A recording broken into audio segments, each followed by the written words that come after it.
গাজায় শিশুদের ওপর হামলার কারণে ইসরায়েলি সেনাবাহিনীকে কালো তালিকাভুক্ত করেছে জাতিসংঘ।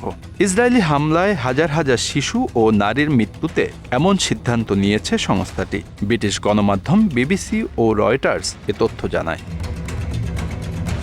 গাজায় সশস্ত্র সংঘাতে শিশু হত্যার বিষয়ে জাতিসংঘ মহাসচিবের বার্ষিক প্রতিবেদনে ইসরায়েলকে তালিকায় রাখা হয়েছে, যা জাতিসংঘের নিরাপত্তা পরিষদে পাঠানো হবে। তালিকায় ইসরায়েলি সেনাবাহিনীর বিরুদ্ধে ৬ ধরনের সহিংসতার অভিযোগ আনা হয়েছে। সেগুলো হলো হত্যা ও বিকলাঙ্গ করা, যৌন সহিংসতা, অপহরণ, শিশুদের নিয়োগ ও ব্যবহার, সাহায্য প্রবেশে অস্বীকার এবং স্কুল ও হাসপাতালে হামলা।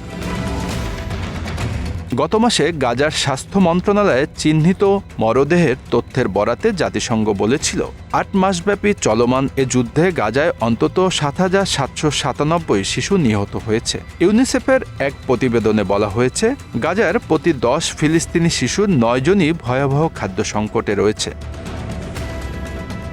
বিবিসি ও রয়টার্স প্রতিবেদককে নাম প্রকাশ না করার শর্তে একটি কূটনৈতিক সূত্র জানিয়েছে, হামাস ও ফিলিস্তিনের ইসলামিক জিহাদকেও এই তালিকায় যুক্ত করা হবে।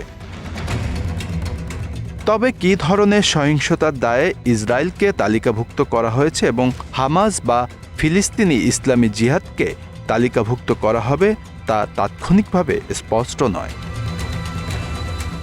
জাতিসংঘে নিযুক্ত ইসরায়েলি রাষ্ট্রদূত গিলাদ এরদান সামাজিক যোগাযোগ মাধ্যম এক্সে শেয়ার করে বলেন, জাতিসংঘের এ পদক্ষেপ লজ্জাজনক। ইসরায়েলের পররাষ্ট্রমন্ত্রী ইসরায়েল কাটোস বলেছেন, এ সিদ্ধান্ত জাতিসংঘের সাথে ইসরায়েলের সম্পর্ককে প্রভাবিত করবে।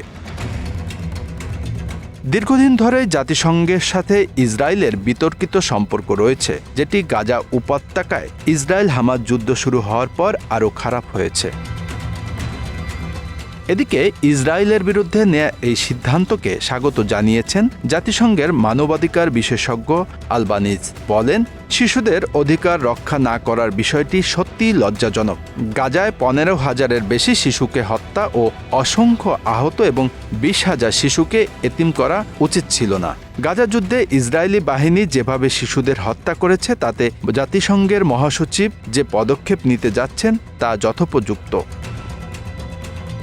সশস্ত্র সংঘাতে শিশু বিষয়ক জাতিসংঘের বার্ষিক প্রতিবেদনটিতে শিশুদের বিরুদ্ধে সহিংসতার পদক্ষেপগুলোর সম্পৃক্ততার তালিকা দেওয়া হয়েছে। এতে হত্যা ও আহত করার প্রমাণ এবং যৌন সহিংসতার তথ্য থাকে। এ তালিকায় রাশিয়া, গণপ্রজাতান্ত্রিক কঙ্গো, সিরিয়া ও সোমালিয়ার নাম রয়েছে।